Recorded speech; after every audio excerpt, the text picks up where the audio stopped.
গলিতে গলিতে রয়েছে ছোট বড় অসংখ্য মন্দির। আজ আমরা তেমনই একটা মন্দিরের সন্ধান দেব তোমাদের। অনেকেই হয়তো আগের থেকেই এই মন্দিরের সাথে পরিচিত, তবে অনেকজন এমনও আছে যারা হয়তো আজকে প্রথম এই মন্দিরটা সম্পর্কে জানবে। প্রথমবার মন্দিরটা দেখে কি মনে হলো যে আমি দক্ষিণ ভারতে চলে এসেছি? তাহলে একদমই ভুল করবে। আমি নিজে দক্ষিণ ভারতে না গেলেও মন্দির কিন্তু তৈরি হয়েছে পুরোপুরি দক্ষিণ ভারতের মন্দিরের আদলে। আর এই মন্দিরটি হলো বৈকুণ্ঠ মন্দির, যাকে বৈকুণ্ঠনাথর কোভিলও বলা হয়।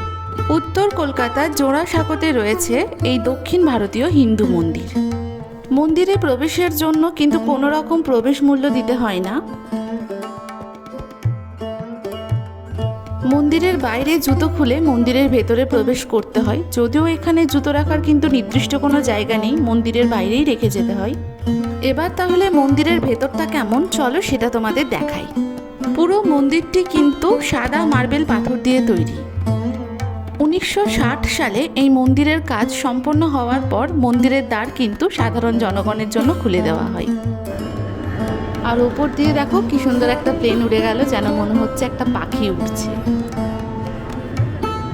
মন্দিরের সামনেতেই রয়েছে একটা সোনালী রঙের লম্বা দণ্ড। জানি না এই দণ্ডটাকে কি বলে, তোমরা যদি কেউ জেনে থাকো অবশ্যই আমাকে কমেন্টে জানিও।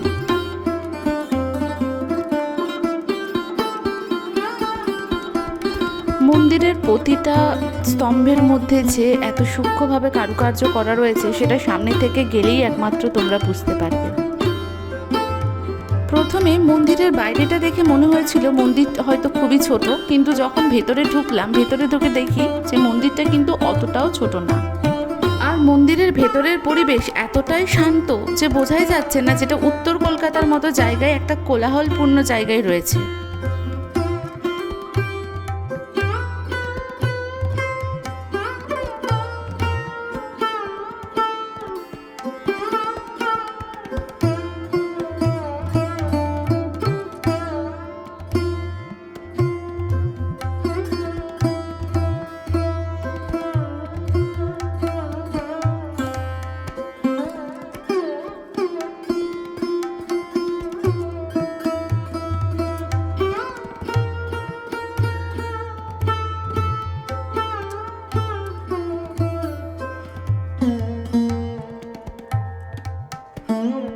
আর এটা হচ্ছে মন্দিরের পিছনের দিক। মন্দিরের পিছনের দিক দিয়েও কিন্তু মূল মন্দিরে প্রবেশ করা যায়।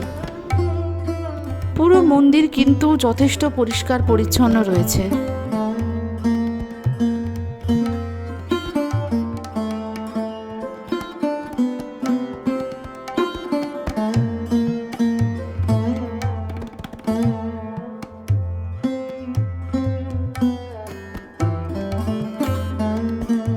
মন্দিরের প্রবেশদ্বারে রয়েছে দুটো হাতি।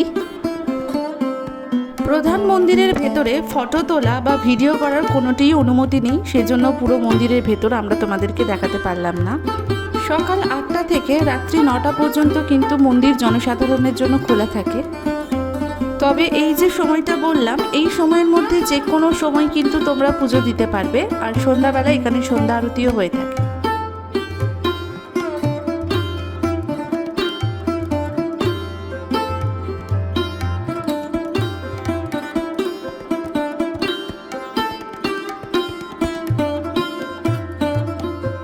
মন্দিরের গর্ভগৃহের দুপাশে একদিকে রয়েছেন শ্রীদেবী, অন্যদিকে রয়েছেন ভূদেবী এবং মাঝখানে রয়েছে বৈকুণ্ঠ দেবের একটা পাথরের মূর্তি।